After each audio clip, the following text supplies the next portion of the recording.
ఒరే సిగ్గుపడుతున్నావరా నువ్వు? అంటే 3 రోజుల్లో పెళ్ళంటే ఆ మాత్రం షేఫిలింగ్ ఉంటుంది కదరా. ఒరేయ్, పెళ్లి కోసం కరువు వచ్చిపోయిన వాళ్ళగా ఎంత సిగ్గుపడుతున్నావరా నువ్వు? ముయిబే, అయినా మీరు కూడా ఎన్నెళ్ళ సింగిల్గా తిరుగుతారా? మనం ఏమైనా టీనేజ్లో ఉన్నాం అనుకున్నారా? పెళ్ళిళ్ళు చేసుకోండిరా, అప్పుడే మీకు రెస్పాన్సిబిలిటీ తెలుస్తుంది. రేయ్ రేయ్ రేయ్ రేయ్ అంతొద్దు రేయ్. సర్లేరా, మా అమ్మ నాన్నని బాగా చూసుకుంటుంది అనిపిస్తుందిరా. ఎందుకో తెలీదు, ఆ అమ్మని పెళ్లి చూపులో చూడగానే బాగా కనెక్ట్ అయిపోయాను. పోన్లే, నీకు మంచి రోజులు వచ్చారా? ఏడోకు, నీకు వస్తాయిలే. సర్లే.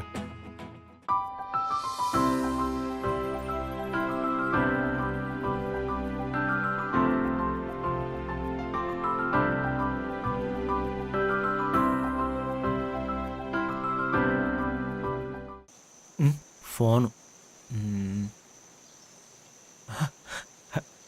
రే లాస్యారా? సర్లే కానీ